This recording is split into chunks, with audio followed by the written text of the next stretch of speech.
Thank you for calling the Venue Helpline, the podcast where venues share their biggest frustrations, toughest challenges, and behind the scenes headaches.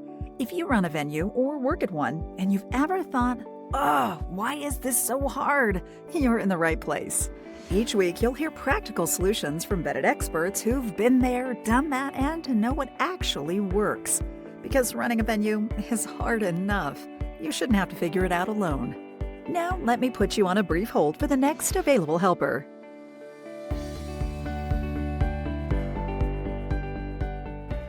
Hi, this is Paul with Venue Help Desk. What are we tackling today? Lately, I've been getting so many no-shows for venue tours, and it's driving me crazy.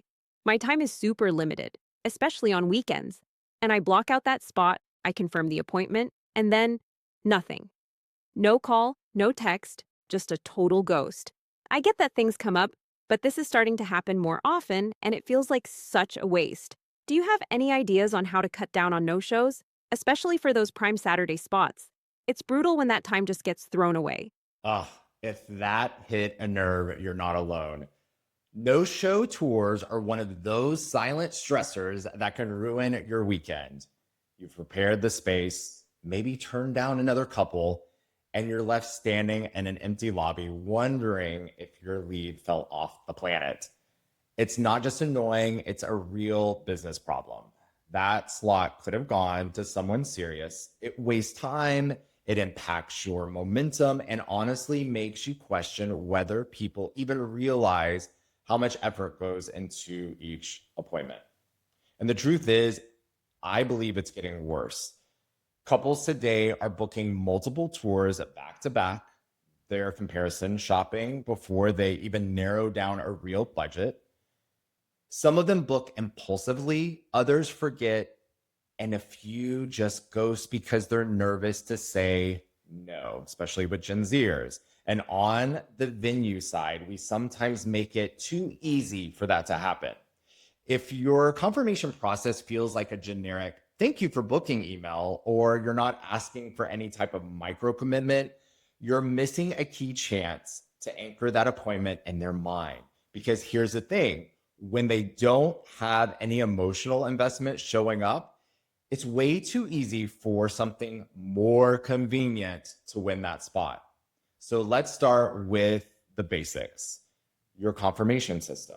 One email does not cut it anymore. You need a short sequence that keeps your venue top of mind. Here's what works for me. Send one confirmation right when they book, a reminder 48 hours before, and a short same-day text. Make it feel personable, like something, "Hey, we're excited to meet you this Saturday at 11 a.m. at Madera Estates. Please reply yes to confirm if you still can make it." It's friendly, but it also creates a moment of accountability. And don't bury that message in an email. Text it.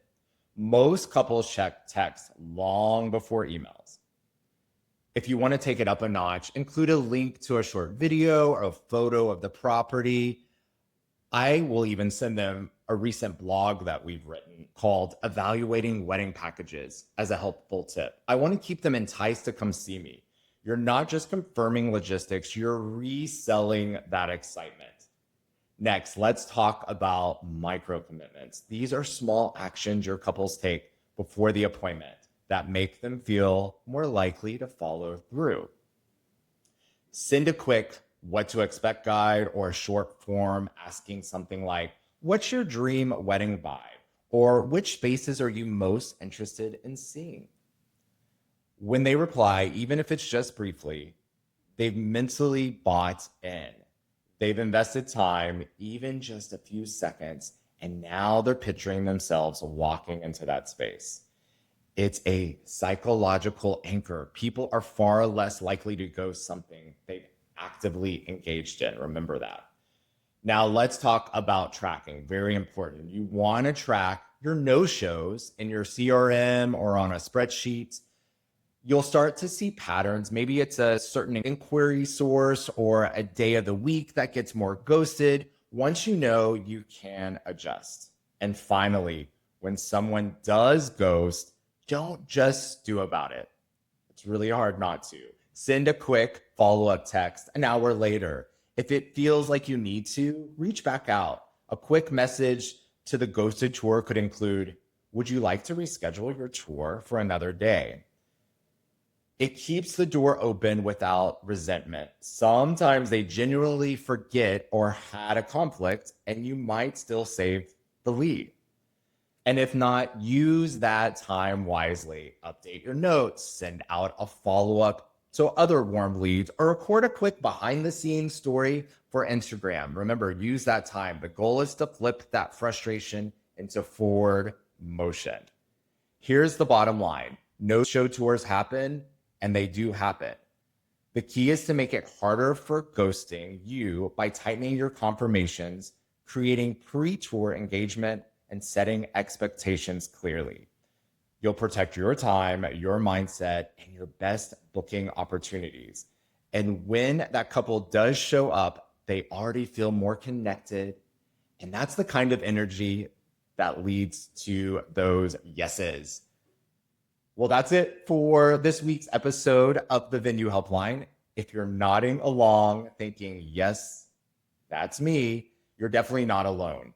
We'll be back with another real frustration straight from a Venue Pro, plus the fix that actually works.